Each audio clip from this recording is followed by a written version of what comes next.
Hello my dear students, welcome back to the new session of Database Management System and RDBMS. So കഴിഞ്ഞ ക്ലാസ്സിൽ നമ്മൾ SQL കൺസെപ്റ്റ്സിന്റെ introduction ആണ് കണ്ടത്. SQL എന്താണ്, അതുപോലെ SQL വരുന്ന മെയിൻ ആയിട്ടുള്ള ഡാറ്റ ടൈപ്സ് എന്താണ്, അതെല്ലാം നമ്മൾ കണ്ടു. ഇന്നത്തെ ക്ലാസ്സിൽ നമ്മൾ കവർ ചെയ്യാൻ പോകുന്നത് SQL commands ആണ്. There are many different types of SQL commands available. അതിൽ നമ്മൾ create statement അല്ലെങ്കിൽ create command ആണ് ഇന്ന് ഡീറ്റെയിൽ ആയിട്ട് നോക്കുന്നത്. Okay. So SQL commands. SQL commands are instructions and it is used to communicate with the database. It is also used to perform specific tasks, functions and queries of data. So database ആയിട്ട് നമുക്ക് interact ചെയ്യാനായിട്ടും communicate ചെയ്യാനായിട്ട് use ചെയ്യുന്ന ഇൻസ്ട്രക്ഷൻസിനെയാണ് SQL commands അല്ലെങ്കിൽ SQL statements എന്ന് പറയുന്നത്. There are mainly 4 types of SQL statements which are DDL, DML, DCL and TCL. ഇതെല്ലാം നമ്മൾ ഫസ്റ്റ് മൊഡ്യൂളിൽ കണ്ടിട്ടുള്ള ടോപ്പിക്സ് ആണ് ഇതെല്ലാം.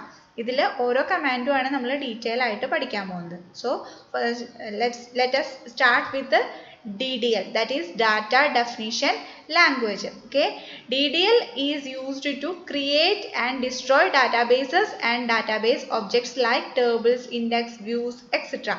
That is ഡാറ്റാബേസിനെയോ അതുപോലെ ഡാറ്റാബേസ് ഒബ്ജക്ട്സിനെയോ ക്രിയേറ്റ് ചെയ്യാനും ഡിസ്ട്രോയ് ചെയ്യാനും ഒക്കെ ആവശ്യമായിട്ടുള്ള കമാൻഡുകളാണ് DDL എന്ന് പറയുന്ന കാറ്റഗറിയിൽ ഇൻക്ലൂഡ് ചെയ്യുന്നത്. That is DDL statements are mainly used to define database structure or schema. ഡാറ്റാബേസിന്റെ സ്ട്രക്ചർ അല്ലെങ്കിൽ സ്കീമ ഡിഫൈൻ ചെയ്യാനാണ് മെയിൻ ആയിട്ട് നമ്മൾ DDL സ്റ്റേറ്റ്മെന്റ്സ് എല്ലാം യൂസ് ചെയ്യുന്നത്. നമ്മൾ ഫസ്റ്റ് മൊഡ്യൂളിൽ കണ്ടിട്ടുണ്ടായിരുന്നു DDL സ്റ്റേറ്റ്മെന്റ്സ് എല്ലാം ഡാറ്റാബേസ് അഡ്മിനിസ്ട്രേറ്റർ അല്ലെങ്കിൽ DBA ആണ് യൂസ് ചെയ്യുന്നത്. ഒരു ടേബിളോ അല്ലെങ്കിൽ ഡാറ്റാബേസ് ക്രിയേറ്റ് ചെയ്യുക എന്നൊക്കെ പറയുന്നത് മെയിൻ ആയിട്ടും DBAയുടെ അണ്ടറിൽ വരുന്നതാണ്. So DDL commands are mainly used to define database structure or schema. There are mainly 6 types of DDL commands are available, which are create, drop, alter, truncate, comment and rename. ഇങ്ങനെ 6 type DDL commands ആണ് ഉള്ളത്. അതിൽ create ആണ് നമ്മൾ ഇന്ന് നോക്കുന്നത്. Create എന്ന് പറഞ്ഞാൽ create command is used to create the database or database objects. ഒരു ഡാറ്റാബേസിനെയോ അല്ലെങ്കിൽ ഡാറ്റാബേസിന്റെ different objects like table, index, function, views, store procedure അങ്ങനെയുള്ള ഡിഫറെന്റ് ഒബ്ജക്ട്സിനെ ക്രിയേറ്റ് ചെയ്യാനാണ് നമ്മൾ ക്രിയേറ്റ് എന്ന് പറയുന്ന കമാൻഡ് യൂസ് ചെയ്യുന്നത്. ഓക്കെ, ദെൻ ഡ്രോപ്പ് ഉണ്ട്. ഡ്രോപ്പ് എന്ന് പറഞ്ഞാൽ ഡാറ്റാബേസിലുള്ള ഒബ്ജക്റ്റിനെ ഡിലീറ്റ് ചെയ്യാനാണ് നമ്മൾ ഡ്രോപ്പ് യൂസ് ചെയ്യുന്നത്. ഓൾട്ടർ എന്ന് പറഞ്ഞാൽ ഓൾറെഡി ഉള്ള ഡാറ്റാബേസിന്റെ സ്ട്രക്ചർ ചേഞ്ച് ചെയ്യാനായിട്ടാണ് നമ്മൾ ഓൾട്ടർ യൂസ് ചെയ്യുന്നത്. Truncate means to remove all records from table including all spaces allocated for the records are removed. That is ഒരു ടേബിളിലുള്ള എല്ലാ റെക്കോർഡിനെയും റിമൂവ് ചെയ്യാനാണ് നമ്മൾ truncate യൂസ് ചെയ്യുന്നത്. Then comment എന്ന് പറഞ്ഞാൽ ആഡ് കമന്റ്സ്. നമ്മുടെ ഡാറ്റാബേസിൽ നമ്മൾ ഡാറ്റാ ഡിക്ഷണറി പറഞ്ഞിട്ടുണ്ടായിരുന്നു, മെറ്റാഡാറ്റ ഒക്കെ സ്റ്റോർ ചെയ്യുന്നത്. അവിടെ നമുക്ക് കമന്റുകൾ കൊടുക്കാനായിട്ട് പറ്റും. അതിനുവേണ്ടി യൂസ് ചെയ്യുന്ന കമാൻഡാണ് കമന്റ്. Then rename. റീനെയിം എന്ന് പറഞ്ഞാൽ ഓൾറെഡി ഡാറ്റാബേസിലുള്ള ഒബ്ജക്റ്റുകൾക്ക് പേര് മാറ്റി കൊടുക്കാനായിട്ട് യൂസ് ചെയ്യുന്ന DDL കമാൻഡാണ് റീനെയിം. അപ്പോൾ ഇങ്ങനെ 6 ടൈപ്പ് DDL കമാൻഡുകളാണ് വരുന്നത്. Okay, so let us start with create statement. Okay, create statement in SQL creates an object inside a relational database management system. So ഒരു relational databaseൽ എന്തെങ്കിലും ഒരു ഒബ്ജക്റ്റിനെ ക്രിയേറ്റ് ചെയ്യാൻ, ദാറ്റ് ഈസ് ഡാറ്റാബേസോ ഡാറ്റാബേസുമായിട്ട് റിലേറ്റ് ചെയ്ത് വരുന്ന ഒബ്ജക്ട്സിനെയോ ക്രിയേറ്റ് ചെയ്യാനായിട്ട് നമ്മൾ യൂസ് ചെയ്യുന്ന കമാൻഡാണ് create. Okay, create statement can be used to make a new database, table, index or stored query. ഒരു പുതിയ ഡാറ്റാബേസിനെയോ അല്ലെങ്കിൽ ഒരു പുതിയ ടേബിളോ അല്ലെങ്കിൽ ഇൻഡെക്സോ അല്ലെങ്കിൽ സ്റ്റോർഡ് ക്വറിയോ വ്യൂവോ അങ്ങനെ പല ടൈപ്പുള്ള എന്ത് ഒബ്ജക്റ്റുകൾ വേണമെങ്കിലും നമുക്ക് ക്രിയേറ്റ് എന്ന് പറയുന്ന സ്റ്റേറ്റ്മെന്റ് വെച്ചിട്ട് നമുക്ക് ക്രിയേറ്റ് ചെയ്യാനായിട്ട് പറ്റും. ഓക്കെ, സോ ഈ ക്രിയേറ്റ് എന്ന് പറഞ്ഞ കമാൻഡ് ഡിഫറെന്റ് പർപ്പസിന് വേണ്ടി യൂസ് ചെയ്യാം. ഫസ്റ്റ് പർപ്പസ് ആണ് ക്രിയേറ്റ് ഡാറ്റാബേസ്. SQLന്റെ നമ്മളൊരു ലാബ് ചെയ്യുമ്പോൾ ഏറ്റവും ആദ്യം നമ്മൾ ചെയ്യേണ്ടത് നമുക്ക് സ്വന്തമായിട്ട് ഒരു ഡാറ്റാബേസിനെ ക്രിയേറ്റ് ചെയ്യുക. ആ ഡാറ്റാബേസിലായിരിക്കണം നമ്മൾ ക്രിയേറ്റ് ചെയ്യുന്ന ടേബിളുകളായാലും പ്രോഗ്രാംസ് ആയാലും എല്ലാം സ്റ്റോർ ചെയ്യാനായിട്ട് ഒരു ഡാറ്റാബേസ് നമ്മുടേതായിട്ടുള്ള രീതിയിൽ ക്രിയേറ്റ് ചെയ്യുക. സോ ഡാറ്റാബേസ് ക്രിയേറ്റ് ചെയ്യാൻ വേണ്ടി യൂസ് ചെയ്യുന്ന കമാൻഡാണ് ക്രിയേറ്റ്. സോ ഇങ്ങനെയാണ് കൊടുക്കുക, ക്രിയേറ്റ് ഡാറ്റാബേസ് നെയിം. ഇങ്ങനെ കൊടുത്തു കഴിഞ്ഞാൽ നമ്മുടെ എന്താണോ ഡാറ്റാബേസിന് നമ്മൾ കൊടുക്കാൻ, നമുക്ക് നമ്മുടെ സിസ്റ്റത്തിൽ നമ്മുടേതായിട്ടുള്ള രീതിയിലുള്ള ഡാറ്റാബേസ് ക്രിയേറ്റ് ചെയ്യാം. ഒരുപാട് പേർക്ക് ഡാറ്റാബേസുകൾ ക്രിയേറ്റ് ചെയ്യാം. എനിക്ക് എൻ്റെ ഡാറ്റാബേസ് ക്രിയേറ്റ് ചെയ്യാം, വേറൊരാൾക്ക് വേറൊരാളുടെ ഡാറ്റാബേസ് ക്രിയേറ്റ് ചെയ്യാം. അപ്പം നമ്മുടെ ഞാൻ ആ ഡാറ്റാബേസിൻ്റെ ഉള്ളിലായിരിക്കും ടേബിളുകളും മറ്റു സംഭവങ്ങളും ഒക്കെ ക്രിയേറ്റ് ചെയ്യുന്നത്. സോ എല്ലാവർക്കും സെപ്പറേറ്റ് ഡാറ്റാബേസുകൾ ഉണ്ടെങ്കിൽ അവരുടെ ടേബിളുകളെല്ലാം ആ ഒരു ഡാറ്റാബേസിൽ മാത്രമായിട്ട് നിൽക്കും, വേറൊരു ഡാറ്റാബേസിലേക്ക് അത് പുറത്ത് പോവില്ല. അപ്പോൾ എപ്പോഴും ഡാറ്റാബേസ് ക്രിയേറ്റ് ചെയ്യുന്നത് നല്ലൊരു നമ്മുടെ ലാബിന് നമുക്ക് വേണ്ടിയിട്ട് മാത്രമായിട്ട് ഒരു ഡാറ്റാബേസ് ക്രിയേറ്റ് ചെയ്യുന്നത് നല്ലൊരു ക്രിയേറ്റിവിറ്റിയാണ്. ഓക്കെ, സോ ഇതാണ് അതിൻ്റെ സിൻടാക്സ്, ക്രിയേറ്റ് ഡാറ്റാബേസ് നെയിം. ഇപ്പോൾ എക്സാമ്പിൾ പറയുകയാണെങ്കിൽ ക്രിയേറ്റ് ഡാറ്റാബേസ് മൈ ഡാറ്റാബേസ് പേരിലുള്ള ഒരു ഡാറ്റാബേസ് ഞാൻ ഉണ്ടാക്കി. അപ്പോൾ ഇങ്ങനെ കൊടുത്തു കഴിഞ്ഞാൽ, ഇങ്ങനെ ഒരു കമാൻഡ് എക്സിക്യൂട്ട് ചെയ്ത് കഴിഞ്ഞാൽ അവിടെ നമ്മുടെ സിസ്റ്റത്തിൽ പുതിയൊരു ഡാറ്റാബേസ് ഉണ്ടാവും, മൈ ഡാറ്റാബേസ് എന്ന് പേരുള്ള പുതിയൊരു ഡാറ്റാബേസ് അവിടെ ക്രിയേറ്റ് ആവും. ഓക്കെ, അതാണ് ക്രിയേറ്റ് ഡാറ്റാബേസ് എന്ന് പറഞ്ഞ കമാൻഡ്. നമ്മൾ ക്ലാസ് തുടങ്ങുമ്പോൾ പറഞ്ഞിട്ടുണ്ടായിരുന്നു നമ്മൾ യൂസ് ചെയ്യുന്ന RDBMS എന്ന് പറയുന്നത് PostgreSQL ആണ്. അപ്പോൾ PostgreSQL ആണ് നിങ്ങൾ ലാബൊക്കെ ചെയ്യാൻ പോകുന്നത്. അപ്പോൾ അതിൻ്റെ വിൻഡോ ഏകദേശം ഇങ്ങനെ ഇരിക്കും. അപ്പോൾ നമ്മൾ PostgreSQLക്കൊക്കെ ജോയിൻ ചെയ്ത് കയറി കഴിഞ്ഞാൽ ആദ്യം നമ്മൾ നമ്മുടെ ഡാറ്റാബേസ് ഉണ്ടാക്കുകയാണ് ചെയ്യേണ്ടത്. സോ ഞാനിവിടെ ഒരു ഡാറ്റാബേസ് ഉണ്ടാക്കുകയാണ്, ക്രിയേറ്റ് ഡാറ്റാബേസ്, ഒരു പേരിലൊരു ഡാറ്റാബേസ് ഉണ്ടാക്കി. ഇങ്ങനെ നമ്മൾ ഡാറ്റാബേസ് ഉണ്ടാക്കിയതിന് ശേഷം ആ സിസ്റ്റത്തിൽ ഓൾറെഡി ഏതൊക്കെ ഡാറ്റാബേസുകൾ ഉണ്ട് എന്നറിയാൻ വേണ്ടി ഞാൻ യൂസ് ചെയ്യണ കമാൻഡാണ് /l. Just /l. ഇത് പോസ്റ്റ്ഗ്രേയുടെ കമാൻഡ് ഇങ്ങനെയാണ് വരിക. ജസ്റ്റ് അവിടെ വന്നു കഴിഞ്ഞാൽ നമുക്ക് എന്ത് കമാൻഡുകൾ വേണമെങ്കിലും ഈ പ്രോംപ്റ്റിന് നേരെ അടിച്ചു കൊടുക്കാനായിട്ട് പറ്റും. അപ്പം ഞാനൊരു ഡാറ്റാബേസ് ക്രിയേറ്റ് ചെയ്തു, എന്നിട്ട് അതിന് ശേഷം ഞാൻ /l എന്ന് പറഞ്ഞ് കൊടുത്തു കഴിഞ്ഞാൽ ആ സിസ്റ്റത്തിൽ ഏതൊക്കെ ഡാറ്റാബേസുകൾ, ആരൊക്കെ ഏതൊക്കെ ഡാറ്റാബേസുകൾ ഉണ്ടോ അതെല്ലാം നമുക്ക് ലിസ്റ്റ് ചെയ്ത് വരും. ഇപ്പം ഞാൻ ക്രിയേറ്റ് ചെയ്ത ഡാറ്റാബേസ് ആണ് ഈ Guru99. അപ്പോൾ ആ ഡാറ്റാബേസ് അവിടെ ലിസ്റ്റ് ചെയ്യും. ബാക്കി ആ സിസ്റ്റത്തിൽ വേറെ ഏതൊക്കെ ഡാറ്റാബേസ് ഉണ്ടോ അതെല്ലാം അവിടെ ഓൾറെഡി ലിസ്റ്റ് ചെയ്യും. അപ്പോൾ /l എന്ന് പറഞ്ഞാൽ സിസ്റ്റത്തിലുള്ള ഡാറ്റാബേസുകളെ ലിസ്റ്റ് ചെയ്യാൻ വേണ്ടി യൂസ് ചെയ്യുന്ന കമാൻഡാണ് /l. ഓക്കെ, പിന്നെ അതുപോലെ നമ്മളെപ്പോഴും PostgreSQL വെച്ച് സ്റ്റാർട്ട് ചെയ്യുന്ന സമയത്ത് നമ്മൾ ഒരു ഡാറ്റാബേസിൻ്റെ ഉള്ളിലല്ല നിൽക്കുക, ഒരു ഡീഫോൾട്ടായിട്ട് ജസ്റ്റ് ഒരു പ്ലേസിലാണ് നമ്മൾ നിൽക്കുന്നത്. നമ്മളൊരു ഡാറ്റാബേസ് ഉണ്ടാക്കി കഴിഞ്ഞാൽ പിന്നെ നമ്മൾ ആ ഡാറ്റാബേസിൻ്റെ ഉള്ളിലേക്ക് എൻ്റർ ചെയ്തിട്ട് വേണം നമ്മൾ ആ ഡാറ്റാബേസിൻ്റെ ഉള്ളിൽ പുതിയ ടേബിളുകളും മറ്റും ക്രിയേറ്റ് ചെയ്യാനായിട്ട്. അപ്പോൾ ആ ഒരു ഡാറ്റാബേസിലേക്ക് നമ്മൾ ക്രിയേറ്റ് ചെയ്ത ഡാറ്റാബേസിലേക്ക് കണക്ട് ചെയ്യുക, അല്ലെങ്കിൽ ആ ഡാറ്റാബേസിനെ നമ്മൾ സെലക്ട് ചെയ്യുക, അല്ലെങ്കിൽ ആ ഡാറ്റാബേസിലേക്ക് നമ്മൾ എൻ്റർ ചെയ്യുക. അതിനൊക്കെ വേണ്ടി നമ്മൾ യൂസ് ചെയ്യുന്ന കമാൻഡാണ് /c ഡാറ്റാബേസ് നെയിം. അപ്പോൾ ഇവിടുത്തെ കേസിൽ ഞാൻ ഉണ്ടാക്കിയ ഡാറ്റാബേസിൻ്റെ പേര് Guru99 ആണ്. അപ്പോൾ ആ ഒരു ഡാറ്റാബേസിലേക്ക് ഞാൻ എൻ്റർ ചെയ്യാൻ വേണ്ടിയിട്ട് കൊടുക്കുന്നത് ഇങ്ങനെയാണ് /c ആ ഡാറ്റാബേസിൻ്റെ പേര്. ഇങ്ങനെ കൊടുത്തു കഴിഞ്ഞാൽ you are connected to new database എന്ന് പറഞ്ഞിട്ട് കാണിക്കും. അതായത് ഞാൻ ഏത് ഡാറ്റാബേസ് ആണോ ഉണ്ടാക്കി അതിലേക്ക് ഞാൻ കണക്റ്റഡ് ആയി. ഇനി ഞാൻ എന്ത് ചെയ്താലും അതെല്ലാം എൻ്റെ ഈ ഡാറ്റാബേസിൻ്റെ ഉള്ളിലായിരിക്കും നടക്കുന്നത്. പുറത്തുള്ള ഡാറ്റാബേസുകൾക്കൊന്നും ഞാൻ ചെയ്യുന്ന കാര്യങ്ങൾ ആക്സസ് ചെയ്യാൻ പറ്റില്ല. എൻ്റെ ഡാറ്റാബേസിൻ്റെ ഉള്ളിൽ മാത്രമായിരിക്കും ഞാൻ ചെയ്യുന്ന കാര്യങ്ങൾ ഉണ്ടാകുന്നത്. അപ്പോൾ അതിനു വേണ്ടി യൂസ് ചെയ്യുന്ന കമാൻഡാണ് /c ഡാറ്റാബേസ് നെയിം. ഓക്കെ, ഇനി അതുപോലെ ക്രിയേറ്റ് എന്ന് പറഞ്ഞു കഴിഞ്ഞാൽ നമ്മൾ പറഞ്ഞു, ക്രിയേറ്റ് എന്ന് പറഞ്ഞ സ്റ്റേറ്റ്മെന്റ് വെച്ചിട്ട് നമുക്ക് ഡാറ്റാബേസ് ക്രിയേറ്റ് ചെയ്യാം. അതുപോലെ തന്നെ ക്രിയേറ്റിനുള്ള അടുത്ത ആപ്ലിക്കേഷനാണ് create table. That is table create ചെയ്യാൻ വേണ്ടി യൂസ് ചെയ്യുന്ന സ്റ്റേറ്റ്മെന്റും ക്രിയേറ്റ് ആണ്. Create table statement is used to create a table in SQL. Okay, table എന്ന് പറഞ്ഞു കഴിഞ്ഞാൽ നമുക്കറിയാം റോസും കോളംസും ഒക്കെ ഉള്ള ഒരു സംഭവത്തിനെയാണ് ടേബിൾ എന്ന് പറയുക. അപ്പോൾ ഒരു ടേബിൾ നമ്മൾ ക്രിയേറ്റ് ചെയ്യണമെങ്കിൽ ആ ടേബിളിൽ എത്ര കോളംസ് ഉണ്ട്, ആ കോളത്തിനൊക്കെ ഡാറ്റ ടൈപ്പ് എന്താണ്, അങ്ങനെയുള്ളത് സ്പെസിഫൈ ചെയ്തിട്ട് വേണം നമ്മൾ ടേബിൾ ക്രിയേറ്റ് ചെയ്യാനായിട്ട്. ക്രിയേറ്റ് ടേബിൾ എന്ന് പറയണ ഇതിൻ്റെ സിൻടാക്സ് എങ്ങനെയാണ് വരുന്നത്? That is create table name, then അതിനുശേഷം ബ്രാക്കറ്റ് ആണ്. ഈ ബ്രാക്കറ്റിൻ്റെ ഉള്ളിൽ നമുക്ക് എത്ര ടേബിളിൻ്റെ ഉള്ളിൽ എത്ര കോളംസ് ഉണ്ടോ ഓരോ കോളംസ് ആയിട്ട് സ്പെസിഫൈ ചെയ്യണം. ഓരോ കോളം, ആ കോളത്തിന് എന്താണോ ഡാറ്റ ടൈപ്പ് വേണ്ടത് ആ ഡാറ്റ ടൈപ്പ് സൈസ് വേണമെങ്കിൽ കൊടുക്കാം. ഇങ്ങനെയാണ് നമ്മൾ കൊടുക്കേണ്ടത്.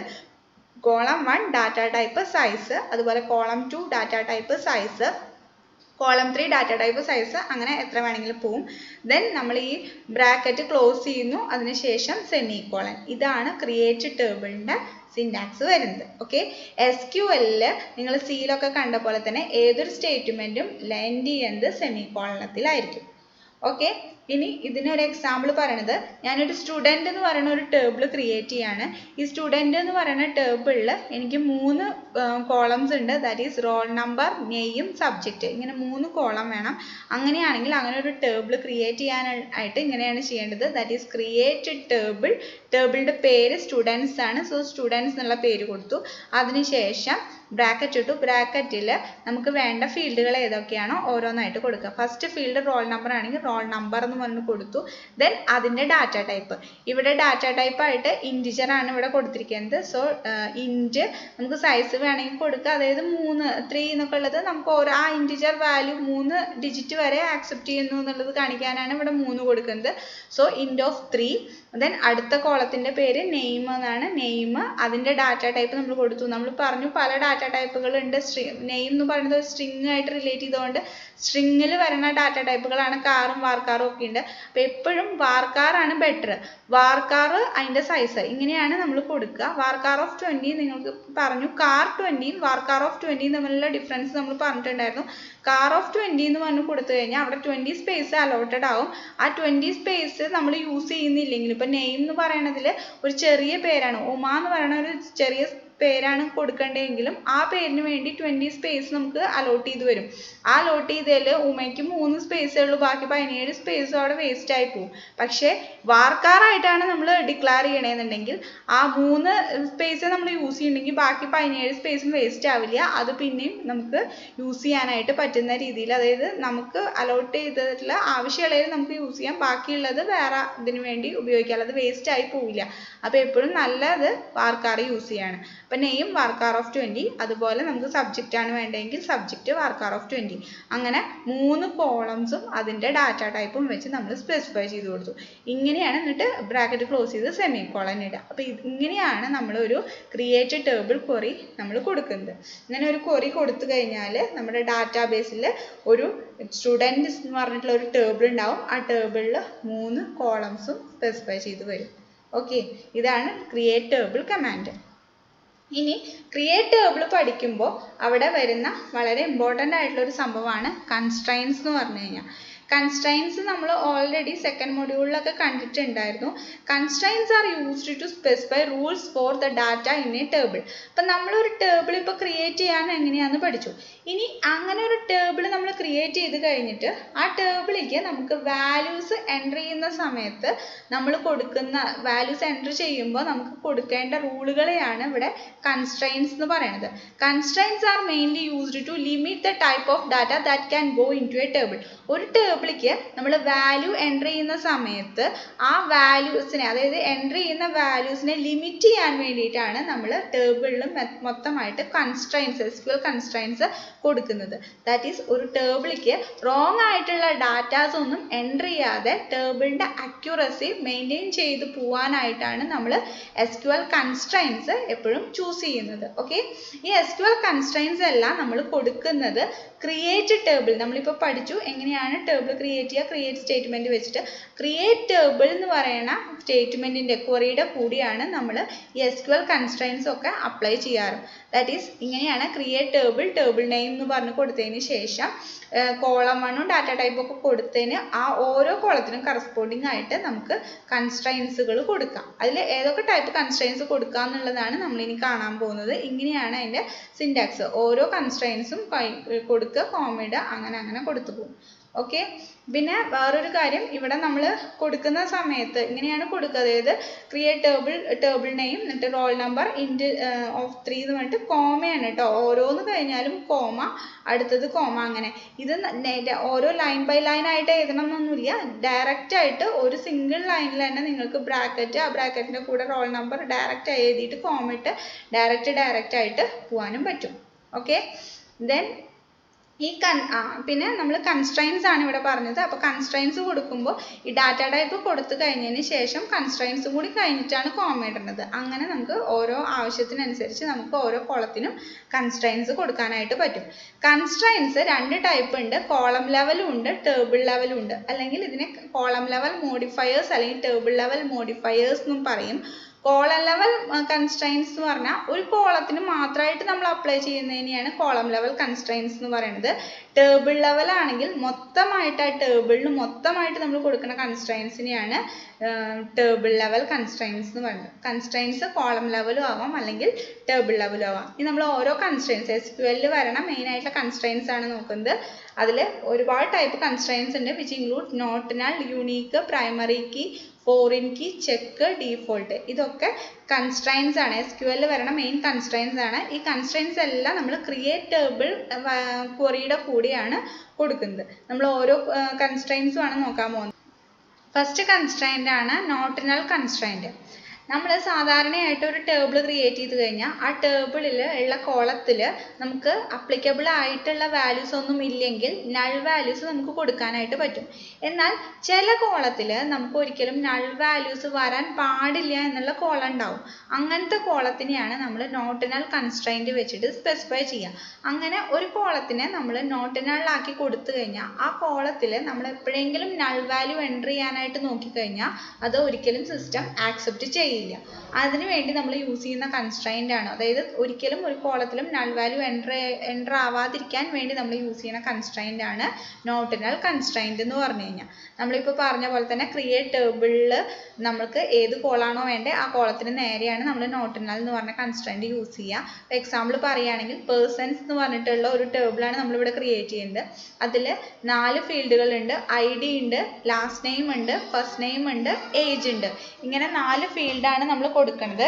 ഇതിൽ ID എന്ന് പറയുന്ന ഫീൽഡ് ഒരിക്കലും നൾ വാല്യൂസ് വരാൻ പാടില്ല എന്നുണ്ടെങ്കിൽ നമ്മൾ ഇങ്ങനെയാണ് കൊടുക്കുക. ദാറ്റ് ഈസ് ID അതിൻ്റെ ഡാറ്റ ടൈപ്പ് കൊടുത്തതിന് ശേഷം നമ്മൾ നോട്ട് നൾ എന്ന് പറഞ്ഞ് കൊടുക്കും.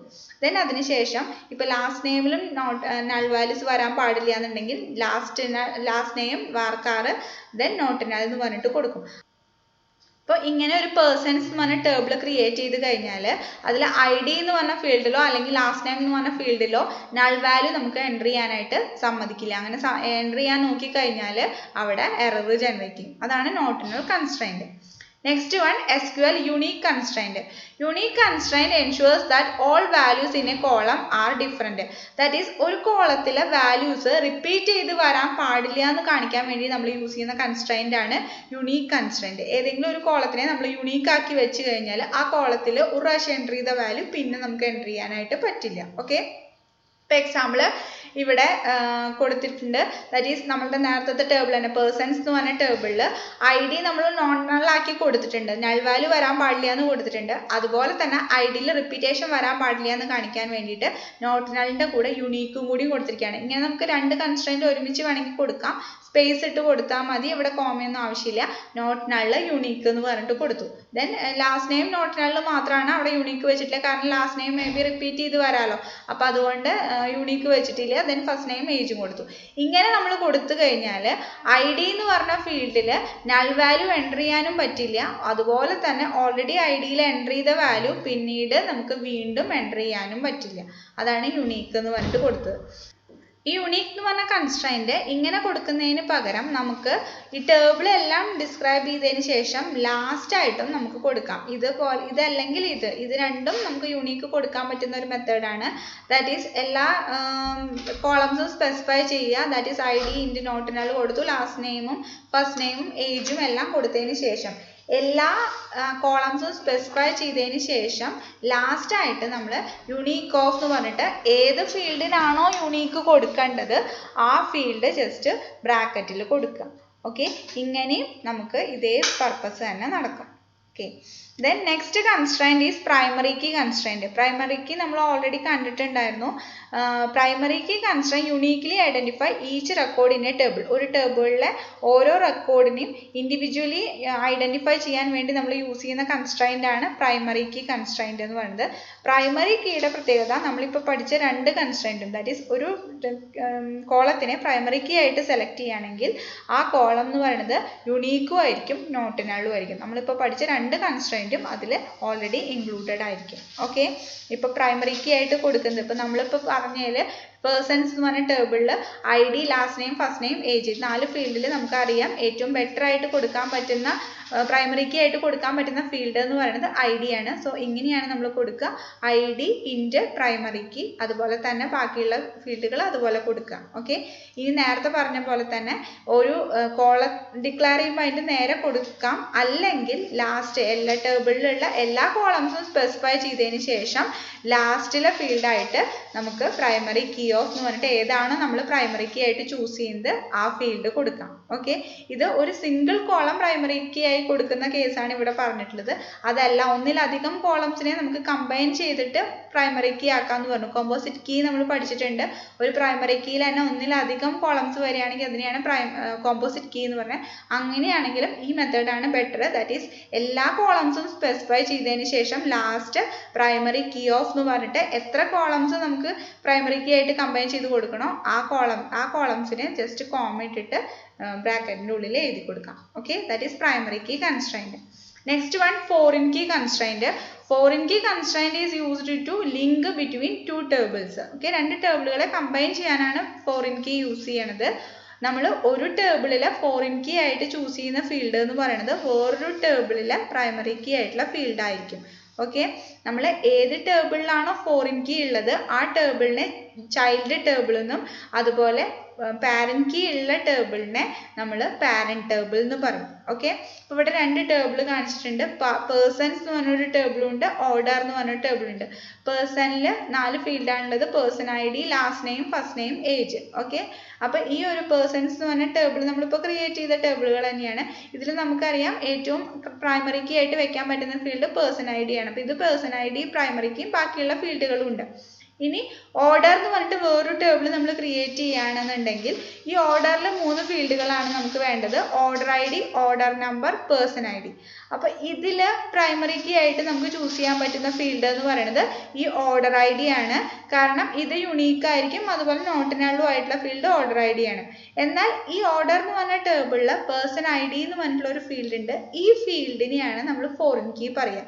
കാരണം ഈ പേഴ്സൺ ID എന്ന് പറഞ്ഞ ഫീൽഡിൽ എപ്പോഴും ഇൻക്ലൂഡഡ് ആവുന്നത് ഈ പാരന്റ് ടേബിളിലുള്ള അതേ വാല്യൂസ് ആവും. നമ്മൾ ഫോറിൻ കീ എന്ന് പറയുന്ന കൺസെപ്റ്റ് ഓൾറെഡി കണ്ടിട്ടുണ്ടായിരുന്നു. അതിൽ പറഞ്ഞ പോലെ തന്നെ ഇതിലുള്ള വാല്യൂസ് മാത്രമാണ് ഇതിൽ വരിക. പക്ഷെ ഇവിടെ റിപ്പീറ്റ് ചെയ്ത് വരാം എന്നുള്ള കേസ് പറഞ്ഞിട്ടുണ്ടായിരുന്നു. അപ്പോൾ ഇവിടുത്തെ കേസിൽ ഈ ഒരു ഫീൽഡിനെയാണ് ഫോറിൻ കീ ആയിട്ട് പറയണത്. ഈ ടേബിളിലെ പേഴ്സൺ ID പ്രൈമറി കീയും ഈ ടേബിളിലെ പേഴ്സൺ ID ഫോറിൻ കീ ആണ്. അപ്പോൾ ഇങ്ങനത്തെ ഒരു കേസ് വരികയാണെങ്കിൽ ഓർഡർ ടേബിളിൽ എങ്ങനെയാണ് പേഴ്സൺ ID എന്ന് പറഞ്ഞിട്ടുള്ള ഫീൽഡിനെ നമ്മൾ ഫോറിൻ കീ ആക്കി കൊടുക്കുക എന്നുള്ളതാണ് ഇനി എക്സാമ്പിളിൽ കാണിക്കുന്നത്. അപ്പോൾ ഇങ്ങനെ ഓർഡർ ടേബിളിൽ പേഴ്സൺ ID ഫോറിൻ കീ ആയി കൊടുക്കണമെങ്കിൽ ആദ്യം പേഴ്സൺ ടേബിളിൽ പേഴ്സൺ ID നിങ്ങൾ പ്രൈമറി കീ ആയിട്ട് കൊടുക്കണം. ഓക്കെ, ഇപ്പോൾ ഇവിടുത്തെ എക്സാമ്പിളിൽ കാണിക്കുന്നുണ്ട്. ദാറ്റ് ഈസ് ഓർഡേഴ്സ് എന്ന് പറഞ്ഞൊരു ടേബിൾ ഉണ്ടാക്കുന്നത്. അതിൽ ഓർഡർ ID കൊടുത്തു, ഓർഡർ നമ്പർ കൊടുത്തു, പേഴ്സൺ IDയും കൊടുത്തു. ഇത് 3ഉം കൊടുത്തതിന് ശേഷം ഇവിടെ പ്രൈമറി കീ ആയിട്ട് നമുക്കറിയാം ഓർഡർ ID വേണ്ടത്. So primary key of order ID എന്ന് പറഞ്ഞിട്ട് കൊടുത്തു. ദെൻ അതിനുശേഷം ഇവിടെ നോട്ട് നൾ കൊടുക്കണം നിർബന്ധമില്ല. കാരണം പ്രൈമറി കീ ആയിട്ട് കൊടുത്തു കഴിഞ്ഞാൽ ഓട്ടോമാറ്റിക്കലി അത് നോട്ട് നള്ളാവും. ഇനി എക്സ്ട്രാ നോട്ട് നൾ കൊടുത്താലും പ്രശ്നമില്ല. ദെൻ ഫോറിൻ കീ കൊടുക്കാനായിട്ട് ഇതുപോലെ തന്നെ പ്രൈമറി കീ എന്ന് പറഞ്ഞ് കൊടുക്കണ പോലെ തന്നെ ഫോറിൻ കീ ഓഫ് എന്ന് പറഞ്ഞിട്ട് ഏത് കീ ആണോ നമുക്ക് ഫോറിൻ ആക്കി കൊടുക്കേണ്ടത് ഇതിലുള്ളത് പേഴ്സൺ ID ആണ് വേണ്ടത്. അപ്പോൾ അത് അതുപോലെ കൊടുത്തു. Foreign key of person ID അത് മാത്രം കൊടുത്താൽ പോരാ, അത് ഏത് ടേബിളിൻ്റെ ഫോറിൻ കീ ആണെന്ന് കൊടുക്കണം. അതിന് വേണ്ടി നമ്മൾ യൂസ് ചെയ്യുന്നത് റെഫറൻസസ് എന്നുള്ള കീവേഡാണ്.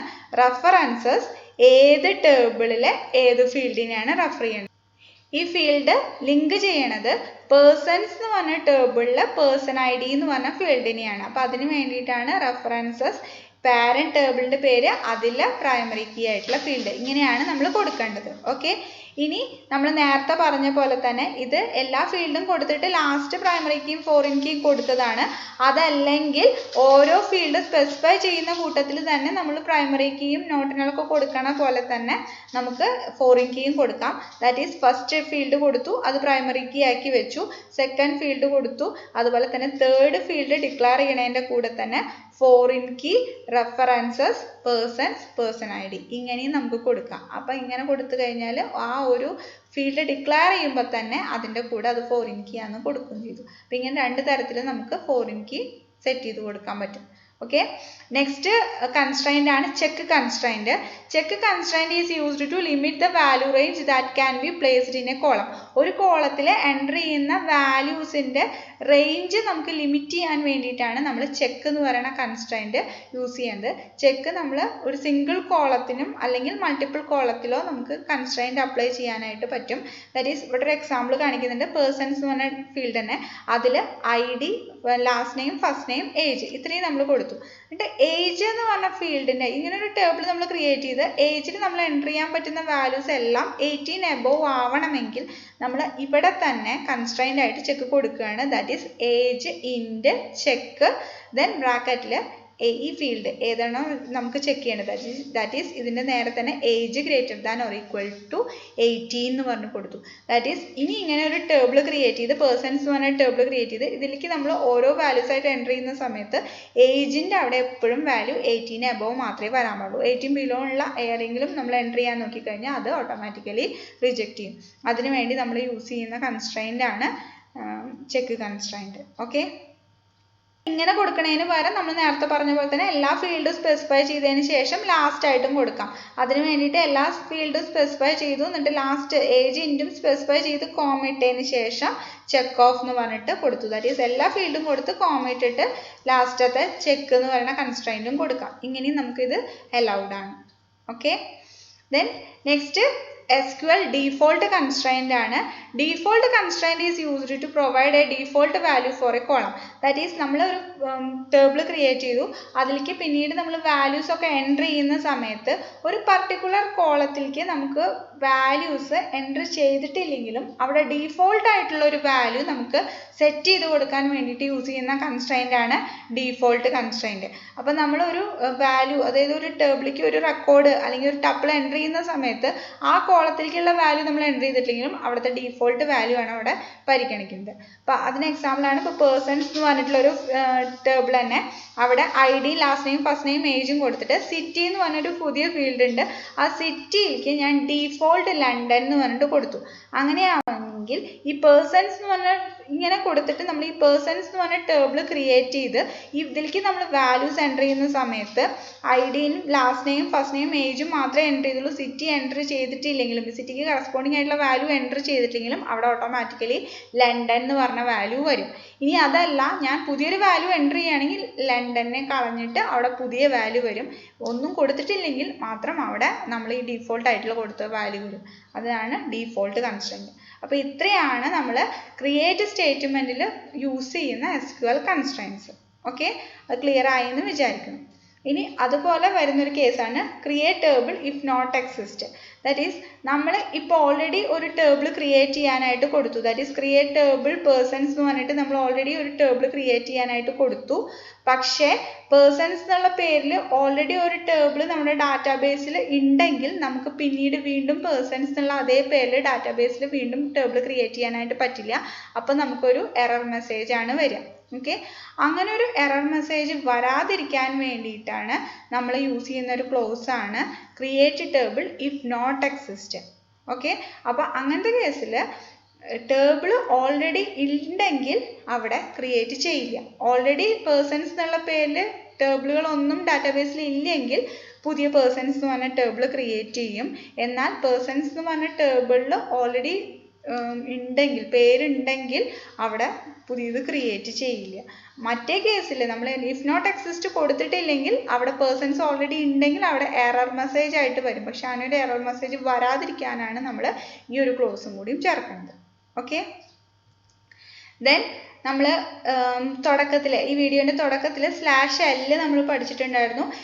നമ്മുടെ ഡാറ്റാബേസിലുള്ള എല്ലാ നമ്മുടെ സിസ്റ്റത്തിലുള്ള എല്ലാ ഡാറ്റാബേസുകളെയും ലിസ്റ്റ് ചെയ്യാനായിട്ട് /L പഠിച്ചിട്ടുണ്ടായിരുന്നു. അതുപോലെ വരുന്ന വേറൊരു കമാൻഡാണ് /DT. /DT എന്ന് പറഞ്ഞാൽ നമ്മളൊരു ഡാറ്റാബേസിൽ കയറി കഴിഞ്ഞാൽ ആ ഡാറ്റാബേസിൽ ഓൾറെഡി ഉള്ള ടേബിളുകളെ മുഴുവൻ ലിസ്റ്റ് ചെയ്യാൻ വേണ്ടി യൂസ് ചെയ്യുന്ന കമാൻഡാണ് /DT. ഓക്കെ, അപ്പോൾ എല്ലാ ടേബിളുകളും ലിസ്റ്റ് ചെയ്ത് വരും. അതുപോലെ തന്നെ ഒരു ടേബിളിൻ്റെ സ്ട്രക്ചർ നമുക്ക് ഡിസ്ക്രൈബ് ചെയ്യാൻ വേണ്ടി യൂസ് ചെയ്യുന്ന കമാൻഡാണ് /D ടേബിൾ നെയിം. നമ്മളൊരു ടേബിൾ, ഇപ്പോൾ പേഴ്സൺ എന്ന് പറഞ്ഞ ഒരു ടേബിൾ ഞാൻ ക്രിയേറ്റ് ചെയ്തു.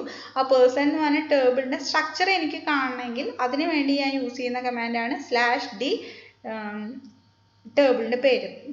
പേഴ്സൺ ആണെങ്കിൽ പേഴ്സൺ എന്ന് കൊടുക്കാം. ഇപ്പോൾ ഒരു എക്സാമ്പിൾ ആയിട്ട് ഇവിടെ കാണിക്കുന്നത് /d സിറ്റി. സിറ്റി എന്ന് പറഞ്ഞിട്ട് ഞാനൊരു ടേബിൾ ക്രിയേറ്റ് ചെയ്തിട്ടുണ്ടായിരുന്നെങ്കിൽ /d സിറ്റി എന്ന് പറഞ്ഞാൽ ആ സിറ്റി എന്ന് പറഞ്ഞ ടേബിളിൽ ഏതൊക്കെ കോളംസ് ഞാൻ ആഡ് ചെയ്തിട്ടുണ്ട്, അതിൻ്റെയൊക്കെ ഡാറ്റ ടൈപ്പ് എന്താണ്, അതിൽ പ്രൈമറി കീ ഏതാണ്, അതിൻ്റെ ഫുൾ സ്ട്രക്ചർ നമുക്കിവിടെ കാണിച്ചു തരും. അതിന് വേണ്ടി യൂസ് ചെയ്യുന്നതാണ് /d. അപ്പോൾ /L/DT/D/C ഇതൊക്കെ നമ്മൾ പ്രോഗ്രാം ചെയ്യുന്ന സമയത്ത് ആവശ്യം വരുമ്പോൾ യൂസ് ചെയ്യേണ്ട കമാൻഡുകളാണ്. ഓക്കെ, അപ്പോൾ ക്രിയേറ്റ് ടേബിളും അതിൽ വരുന്ന മെയിൻ കൺസ്ട്രെയിൻസും അതിൻ്റെ ഒരു ഇൻട്രഡക്ഷൻ ആണ് ഇന്നത്തെ ക്ലാസ്സിൽ പറഞ്ഞത്. ക്ലിയർ ആയെന്ന് വിചാരിക്കുന്നു. Thank you.